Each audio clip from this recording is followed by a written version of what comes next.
तरभुज नियंतु तरभुज ताजा ताजा मिठा तरभुज। आरे चढ़ी एपटे टिके आसिलु। आज्ञा चिल दीदी मु एबे जाउची। चढ़ी तो तरभुज एते छोट छोट कौन पाई? एगुड़ा खाइले जमा भल लागिबनी। जा जा तो तरभुज नहीं जा। चिल दीदी एगुड़ा छोट तरभुज हेले भी भारी मिठा, तुमे गोटे खाइकी देख। ना ना एते छोट तरभुज मु किनिबिनी, एमितिरे भी मते छोट जिनिस जमा भल लागेनी। अच्छा ठीक अछि चिल दीदी। तापरे चढ़ई सेठारु चली गला। से जंगल रे बुली बुली तरभुज बिक्री कला। हेले तार तरभुज छोट छोट हेबा जोगु बहुत कम चढ़ी ता पाखरु तरभुज किनिले। ए जमी अनेक दिन हेलाणी खाली पड़िची, सेथिपाई बोधे मिटू भौणी मते जमी रे चाष करिबाकू कहिचंती। मु ए जमी एबे परिष्कार करी चाष आरंभ करे।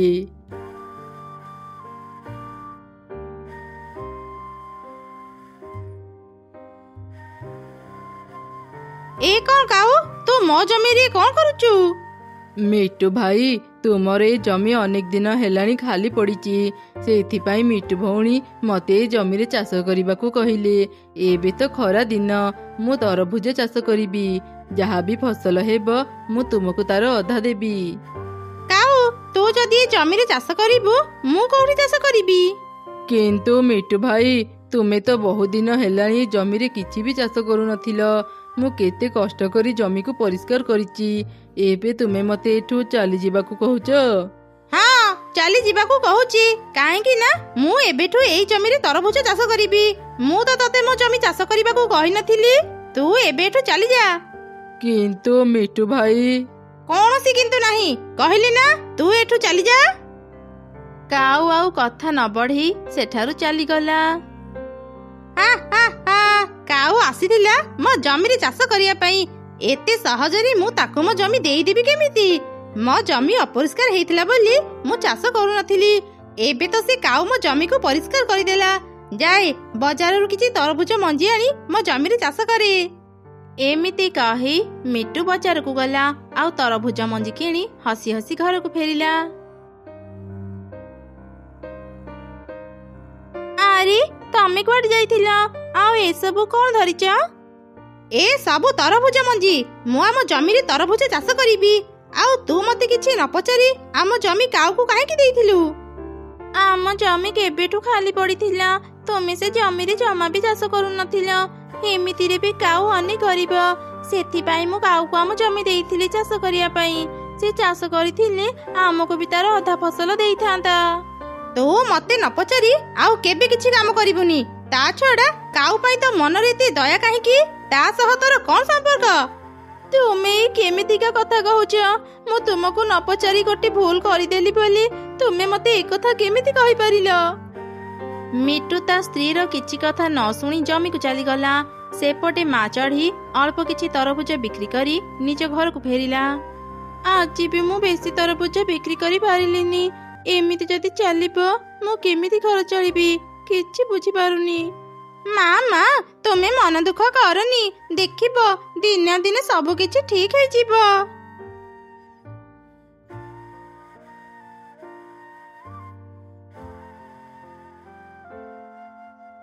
किरे मिट्टू तू तो जमी रे कौन चाष करूचु?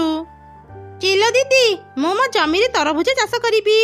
सेई तरभुज मंजी मु मो जमी रे लगाउथिली। ओ अच्छा तू तरभुज चाष करूचु? तू भल तरभुज मंजी आनी लगेइचु त? मते छोट तरभुज खाइबाको जमा भल लागेनी। हाँ हाँ चिलो दीदी मो मो जमी रे बहुत भल तरभुज मंजी लगेइची। मो जमी रे तरभुज भारी बड़ बड़ हेबो। थरे फल हेले तुमे मो पाखरु ही तरभुज किनिबो। ताहेले तो बहुत भल कथा।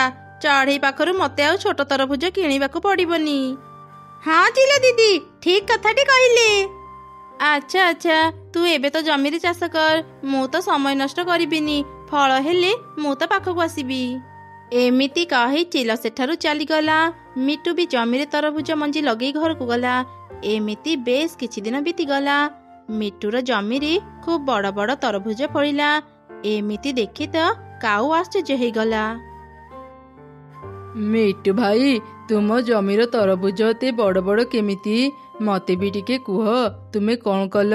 मु भी तरभुज चाष करिथांती। काऊ ମୁଁ ତତେ ସେ କଥା କାହିଁକି କହିବି?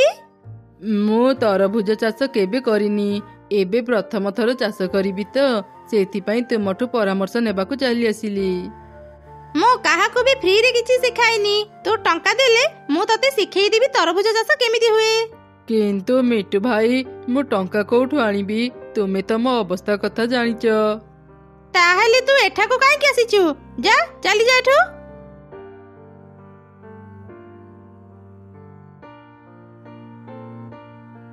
ଚିଲ ଦିଦି, ବାହାରକୁ ଆସ। ଏଇ ଦେଖ, ମୁଁ କେତେ ବଡ ବଡ ତରଭୁଜ ଆଣିଛି।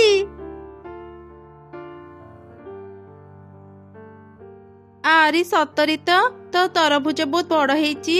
ଦେ ଦେ, ମତେ 2ଟି ତରଭୁଜ ଦେ। ମୋ ଝିଅକୁ ବି ତ ତରଭୁଜ ଭାରି ଭଲ ଲାଗେ। ଚିଲ ମିଟୁ ପାଖରୁ 2ଟି ତରଭୁଜ ନେଇ ରଖିଲା। ଏମିତି ସେ ଦିନ ବିତିଗଲା। ପରଦିନ ଚିଲ ଚଢ଼େଇ ସହ ମିଟୁର ଘରକୁ ଗଲା। ମିଟୁ, ତୋର ଏତେ ସାହସ, ତୁ ମତେ ବିଷ ଦେଲୁ? ବିଷ? କିନ୍ତୁ ଚିଲ ଦିଦି, ମୁଁ ତୁମକୁ ତରଭୁଜ ଦେଇଥିଲି, ବିଷ କେତେବେଳେ ଦେଲି? ସେଇ ତରଭୁଜରେ ବିଷ ଥିଲା। ମୋ ଝିଅ ଯେମିତି ତ ତରଭୁଜ ଖାଇଲା, ତା ପେଟ ଖରାପ ହେଇଗଲା। ଠିକ୍ ସମୟରେ ଡାକ୍ତର ଆସି ନଥିଲେ ମୋ ଝିଅ ଆଉ ବଞ୍ଚି ନଥାନ୍ତା। ବଡ ତରଭୁଜ ଲୋଭରେ ମୋର ଆଜି କେତେ ବଡ କ୍ଷତି ହେଇଥାନ୍ତା। ଡାକ୍ତର ପରୀକ୍ଷା କରି ଜାଣିଗଲେ ତୁ ତ ତରଭୁଜରେ ଔଷଧ ମିଶେଇଛୁ, ଯୋଉଥିପାଇଁ ତ ତରଭୁଜ ଏତେ ବଡ ବଡ। ମୁଁ ତତେ ଏମିତି ଛାଡ଼ିବିନି। ତୁ ଏବେ ଜେଲକୁ ଯାଇ ନିଜ ଭୁଲର ଦଣ୍ଡ ପାଇବୁ। ନା ନା ଚିଲ ଦିଦି, ମତେ କ୍ଷମା କରିଦିଅ। ତରଭୁଜ ଗୁଡାକୁ ବଡ ବଡ କରିବା ପାଇଁ ମୁଁ ଭୁଲ ଔଷଧ ମିଶେଇଥିଲି। ଏଇ ଥରକ ମତେ ଛାଡ଼ିଦିଅ। ମୁଁ ଏମିତି ଭୁଲ ଆଉ କେବେ କରିବିନି। ନା, ତୁ ଗୋଟେ ଲୋଭୀ ପକ୍ଷୀ, ତତେ ତ ଶାସ୍ତି ଦରକାର। ଏମିତି ଚିଲ ମିଟୁକୁ ପୋଲିସରେ ଧରେଇ ଦେଲା। ତାପରେ ସେ ନିଜ ଭୁଲ ବି ବୁଝିପାରିଲା। ଚଢ଼େଇ, ତୁ ମତେ କ୍ଷମା କରିଦେ। ତୋ ତରଭୁଜକୁ ଛୋଟ କହି ମୁଁ ସେଦିନ ତତେ ଫେରେଇ ଦେଇଥିଲି। ହେଲେ ଆଜି ବୁଝିପାରୁଛି, ଛୋଟ କହି କାହାକୁ ଅବହେଳା କରିବା ଠିକ୍ ନୁହଁ। ମୁଁ ଆଜିଠୁ ତୋ ପାଖରୁ ହିଁ ତରଭୁଜ କିଣିବି। ସମସ୍ତେ ଯେତେବେଳେ ଜାଣିଲେ ଚଢ଼େଇର ତରଭୁଜ ବହୁତ ଭଲ, ସମସ୍ତେ ତା ପାଖରୁ ହିଁ ତରଭୁଜ କିଣିଲେ। ଏମିତି ଚଢ଼େଇର ଦୁଃଖ ଦୂର ହେଲା, ତାର ଆଉ ଅଭାବ ରହିଲାନି। ଦୋକାନରୁ ନୂଆ ମେକଅପ ବକ୍ସ ତ ନେଇ ଆସିଲି। ଏବେ ଥରେ ଲଗେଇକି ଦେଖେ ମୁଁ କେମିତି ଦେଖାଯାଉଛି। ବାଃ, ମୁଁ କେତେ ସୁନ୍ଦର ଦେଖାଯାଉଛି। କିଏ କହିବ ମୁଁ 2ଟା ଛୁଆର ମା? ମତେ ଦେଖିଲେ ସମସ୍ତେ ଭାବିବେ ମୋର ଏଯାଏଁ ବାହାଘର ହେଇନି। ଆରେ ରିନୁ, ତୁ କୋଉଠି ଅଛୁ? ଆରେ ତମେ ଆସିଗଲ? ଯାଅ ନା, ମୋ ପାଇଁ ଟିକେ ଗରମ ପାଣି କରିଦେବ। ନୂଆ ମେକଅପ ବକ୍ସ ଆଣିବା ପାଇଁ ମୁଁ ଅନେକ ସମୟ ଘର ବାହାରିଥିଲି। ଖରାରେ ତ ମୋ ମୁଣ୍ଡ ବୁଲେଇ ଦେଉଥିଲା। ମୁଁ ମେକଅପ ରିମୁଭ୍ କଲା ପରେ ଗରମ ପାଣିରେ ଗାଧେଇଥାନ୍ତି। ରିନୁ, ତୁ ଏ କ'ଣ କହୁଛୁ? ମୁଁ କାମ ସାରି ଏବେ ଘରକୁ ଫେରିଲି, ତୁ ମତେ ଗୋଟେ ଗ୍ଲାସ ପାଣି ନ ଦେଇ କହୁଛୁ ଗରମ ପାଣି କରିବାକୁ? ହଁ, କହିଲି ତ କ'ଣ ଭୁଲ କରିଦେଲି? କୁନି ରୋଷେଇ କରୁଛି, ମୁନି ପାଣି ଆଣିବାକୁ ଯାଇଛି। ସେ ଆସିଲେ ତମକୁ ପାଣି ଦେବ। ମୁଁ ପାଣି ଆଣି ପାରିବିନି। ତତେ ମୁଁ ଆଉ ପାରିବିନି। ଆଗରୁ ଯଦି ଜାଣିଥାନ୍ତି ତୁ ଏମିତି, ମୁଁ କେବେ ତତେ ବାହାଇ ନଥାନ୍ତି। ସେମିତି ହେଇଥିଲେ ଭଲ ହେଇଥାନ୍ତା। ମତେ ବି ତୁମ ଘରକୁ ଆଉ ଆସିବାକୁ ପଡିନଥାନ୍ତା। କେତେ ବଡ ବଡ ଘରୁ ମୋ ପାଇଁ ପ୍ରସ୍ତାବ ଆସୁଥିଲା। ମୋ ଭାଗ୍ୟ ଖରାପ, ମୁଁ ତୁମକୁ ବାହାଇଲି। ନହେଲେ 7 ଜନ୍ମରେ ବି ତୁମେ ମୋ ପରି ସୁନ୍ଦରୀ ସ୍ତ୍ରୀ ପାଇନଥାନ୍ତ। ବୁଝିଲ? ମୁଁ ତୋ ସହ ଯୁକ୍ତିରେ ପାରିବିନି। ମତେ ଖାଲି କହ, ଆଜି କ'ଣ କ'ଣ ତୁ ରୋଷେଇ କରିଛୁ? ମତେ କାହିଁକି ପଚାରୁଛ? କୁନିକୁ ପଚାର। ଏତେ ଗରମରେ ମୁଁ ରୋଷେଇ କରି ପାରିବିନି। କୁନି ଆଉ ମୁନି ରୋଷେଇ କରୁଛନ୍ତି। ଛି ରିନୁ, ଏତେ ଛୋଟ ଛୋଟ ଛୁଆଙ୍କୁ ତୁ ରୋଷେଇ କରଉଛୁ? ମା କୁନି, ମା ମୁନି, ତମେ 2 ଜଣ କୋଉଠି ଅଛ? ଏମିତି କହି ବାପା ଚଢ଼େଇ ତା 2 ଝିଅଙ୍କ ପାଖକୁ ଗଲା। ରିନୁ ପୁଣି ଥରେ ନିଜକୁ ଆଇନାରେ ଦେଖି କହିଲା, ମୁଁ ଏତେ ସୁନ୍ଦର ବୋଲି ମତେ କେହି ସହି ପାରୁନାହାନ୍ତି। ସମସ୍ତେ ଚାହୁଁଛନ୍ତି ମୋ ସୁନ୍ଦରତା ନଷ୍ଟ ହେଇଯାଉ। ଭାବୁଛନ୍ତି ମୁଁ କିଛି ଜାଣିପାରିବିନି, ହେଲେ ମୁଁ ସବୁ ଜାଣିଛି। ଏ କ'ଣ ରେ ମା, ତୁ ନିଆଁ ପାଖରେ ବସି ରୋଷେଇ କରୁଛୁ? ମୁନି କୁଆଡେ ଗଲା? ବାପା, ଘରେ ପାଣି ନଥିଲା ତ ମୁନି ପାଣି ଆଣିବାକୁ ଯାଇଛି। ତମେ 2 ଭଉଣୀ ସାରା ଦିନ କାମ କର, ଆଉ ତମ ମାନଙ୍କ ମା ସାରା ଦିନ ନିଜକୁ ସଜେଇବାରେ ହିଁ ବ୍ୟସ୍ତ ରୁହେ। ଇଏ କେମିତିକା କଥା? ମାରେ, ତୁ ଏପଟେ ଆସେ, ମୁଁ ରୋଷେଇ କରିବି। ନା ବାପା, ତୁମକୁ କିଛି କରିବାକୁ ପଡିବନି। ମୁଁ ରୋଷେଇ ଜାଣିଛି। କିଛି ସମୟ ପରେ ମୁନି ଆସିବ, ତାପରେ ଆମେ ତୁମକୁ ଖାଇବା ବାଢି ଦେବୁ। ତୁମେ ଜମା ଚିନ୍ତା କରନି। ଏ କ'ଣ ବାପା, ତୁମେ କାନ୍ଦୁଛ କାହିଁକି? କାନ୍ଦିବିନି କେମିତି କହିଲୁ? ମା ଥାଉ ଥାଉ ଏଇ ଛୋଟ ବୟସରେ ତମେ ମାନେ କେତେ କଷ୍ଟ ପାଉଛ। ବାହାଘର ପରେ ପରେ ହିଁ ତମମାନଙ୍କ ମା ନିଜ ରୂପକୁ ନେଇ ଭାରି ଅହଙ୍କାର କରୁଥିଲା। ଭାବିଥିଲି ସମୟ ସହିତ ସେ ବଦଳିଯିବ, କିନ୍ତୁ ନା, ତମମାନଙ୍କ ମାର ଅହଙ୍କାର ଏବେ ବି କମିନି। ବାପା ଚିନ୍ତା କରନି, ଦେଖିବ ଦିନେ ଦିନେ ମା ନିଜ ଭୁଲ ବୁଝିପାରିବେ। ସେମାନେ ଏପରି କଥା ହେବା ସମୟରେ ରିନୁ ସେଠାକୁ ଚାଲି ଆସିଲା ଆଉ ତାଙ୍କର ସବୁ କଥା ଶୁଣିନେଲା। ମୁଁ କ'ଣ ଭୁଲ ବୁଝିପାରିବି? କିରେ, ମୋ ନାଁରେ କ'ଣ କହୁଛ ବାପାଙ୍କୁ? ମା ନାଁରେ ଖରାପ କଥା କହିବା ପାଇଁ ତମମାନଙ୍କୁ ଟିକେ ଲାଜ ଲାଗୁନି? ଛି ରିନୁ, ତୁ ନିଜ ଛୁଆଙ୍କୁ ଏପରି କଥା କେମିତି କହିପାରୁଛୁ? ତୁ ତାଙ୍କୁ ଯେତେ କଷ୍ଟ ଦେଲେ ବି ସେମାନେ କେବେ ବି ତୋ ନାଁରେ ଖରାପ କଥା କହିବେନି। ମତେ ମିଛ କୁହନି, ମୁଁ ନିଜ କାନରେ ସବୁ ଶୁଣିଛି। ତୁମେ ବି ଗୋଟେ କଥା ମନେ ରଖ, ଅନ୍ୟ ସ୍ତ୍ରୀ ମାନଙ୍କ ପରି ସାରା ଦିନ ମୁଁ ତୁମ କାମ କରିପାରିବିନି। ମା, ତୁମେ ଜମା ବି ରାଗନି, ଆମେ ଦୁଇ ଭଉଣୀ ସବୁ କାମ କରିନେବୁ। ହଁ, ତମ ମାନଙ୍କୁ ହିଁ ସବୁ କାମ କରିବାକୁ ପଡିବ। ମୁଁ ଏତେ ସୁନ୍ଦର ଆଉ ମୋ ଛୁଆ ଦୁଇଟା ଏତେ କଳା। ତମେ ମାନେ ଯଦି ମୋ ପରି ସୁନ୍ଦର ହେଇଥାନ୍ତ, ମୁଁ ତମ ମାନଙ୍କୁ କିଛି କାମ କରିନଥାନ୍ତି। ରିନୁ, ତୁ ଅଧିକ କଥା କହୁଛୁ, ଏବେ ଏସବୁ ବନ୍ଦ କର। କ'ଣ ଭୁଲ କଥା କହୁଛି ମୁଁ? ଏମିତିରେ ଏମାନେ କଳା। ଏଇ ଦୁଇ ଜଣ ଯଦି ଘର କାମ ନ ଶିଖିବେ, ପଛରେ ତାଙ୍କ ବାହାଘର କରିବା କଷ୍ଟ ହେବ। ସେମାନେ ଯାହା କରୁଛନ୍ତି ଠିକ କରୁଛନ୍ତି। ଏମିତି କହି ରିନୁ ସେଠାରୁ ଚାଲିଗଲା। ରିନୁର କଥା ଶୁଣି ତାର ଦୁଇ ଛୁଆ କାନ୍ଦିଲେ। କାନ୍ଦନି ରେ ମା, ଜମା କାନ୍ଦନି। ଆମ ଭାଗ୍ୟଟା ହିଁ ଖରାପ, ନହେଲେ କ'ଣ ନିଜ ମା ତା ଛୁଆମାନଙ୍କୁ କଷ୍ଟ ଦେଇପାରନ୍ତା? ବେଳେ ବେଳେ ମୁଁ ଭାବେ ରିନୁ ଯଦି ତା ଅହଙ୍କାରର ଶାସ୍ତି ପାଆନ୍ତା କେତେ ଭଲ ହୁଅନ୍ତା। ବାପା ଏମିତି କୁହନି, ତୁମେ ବସ, ମୁଁ ଖାଇବା ବାଢୁଛି। କୁନି, ଏ କୁନି, ମତେ ଗୋଟେ ଗ୍ଲାସ ପାଣି ଆଣିଦେଲୁ। କୁଆଡେ ଗଲା ଏ ଝିଅ? ମୋ କଥା ଜମା ବି ଶୁଣୁନି। ମୁଁ ଯାଇ ଦେଖେ। କିରେ, ତମେ ମାନେ ଏଠି କ'ଣ କରୁଛ? ଏତେବେଳୁ ଡାକୁଛି, ତମ ମାନଙ୍କୁ ଶୁଣା ଯାଉନି? ମା, ମୁନି ପାଠ ବୁଝି ପାରୁନଥିଲା, ମୁଁ ତାକୁ ପଢିବାରେ ସାହାଯ୍ୟ କରୁଥିଲି। କ'ଣ କହୁଥିଲ କି ମା? ହଁ, ଯା ଗୋଟେ ଗ୍ଲାସ ପାଣି ଆଣିବୁ। ତତେ ଡାକି ଡାକି ମୋ ତଣ୍ଟି ଶୁଖିଗଲାଣି। କିନ୍ତୁ ମା, ଘରେ ତ ପାଣି ନାହିଁ, ମୁଁ କେମିତି ତୁମକୁ ପାଣି ଦେବି? କ'ଣ ହେଲା? ଘରେ ଟିକେ ବି ପାଣି ନାହିଁ ଆଉ ତମେ ମାନେ ଏଠି ବସି ପାଠ ପଢୁଛ? ଯାଅ ଶୀଘ୍ର ନଦୀରୁ 2 କଳସି ପାଣି ଆଣିବ।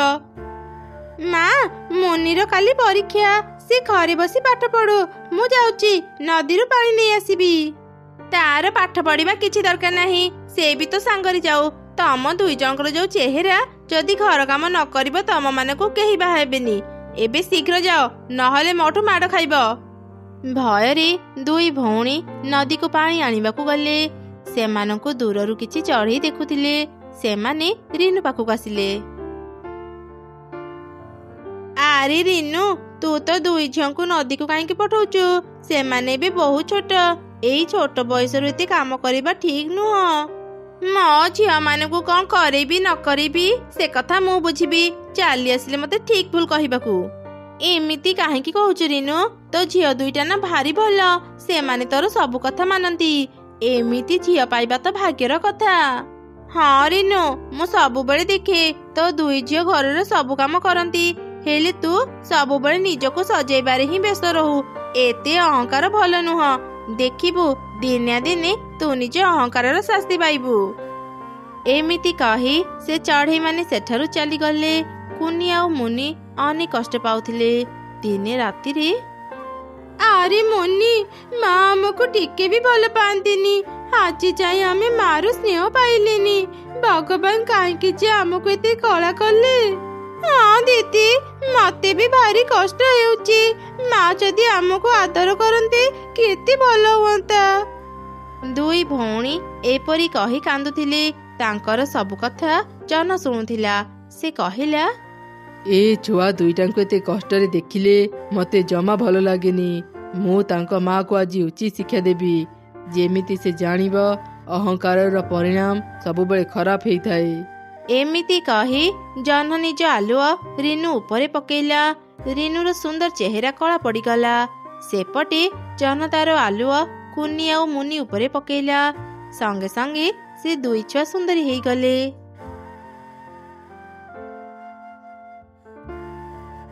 କଣ ମୁଁ ଏମିତି କଳା ହେଲି କେମିତି? ମୁଁ ତ କିଛି ବି ବୁଝିପାରୁନି। ଏ ତୋର କଣ ଅବସ୍ଥା ହେଲା? ମୁଁ ଜାଣିନି ଏସବୁ କେମିତି ହେଲା।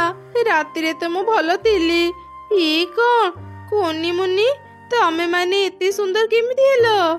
ଆରେ ଠିକ କଥା ତ, ମା କୁନି ମୁନି ତମେ ମାନେ ଏତେ ସୁନ୍ଦର କେମିତି ହେଲ? ଏ ସବୁ ନିଶ୍ଚୟ ଭଗବାନଙ୍କ ଲୀଳା। ଦେଖିଲୁ ରିନୁ, ଆଜି ତୁ ଯାହା ହେଇଛୁ ସେସବୁ ତ ଅହଙ୍କାର ପାଇଁ। ଭଗବାନ ମତେ ମୋ ଅହଙ୍କାରର ଶାସ୍ତି ଦେଇଛନ୍ତି। ମା କୁନି ମୁନି ତମେ ମାନେ ମତେ କ୍ଷମା କରିଦିଅ। ଆଜି ମୁଁ ମୋ ଭୁଲ ବୁଝିପାରୁଛି। ମାର ଏପରି କଥା ଶୁଣି କୁନି ଆଉ ମୁନି ତାଙ୍କ ମାକୁ କ୍ଷମା କରିଦେଲେ। ସେଦିନ ପରଠାରୁ ରିନୁ ପୁରାପୁରି ବଦଳିଗଲା। ସେ ଆଉ ତାର ଝିଅମାନଙ୍କୁ କାମ କରିଲାନି। ଏମିତି କୁନି ଆଉ ମୁନିର ସବୁ ଦୁଃଖ ଦୂର ହେଲା।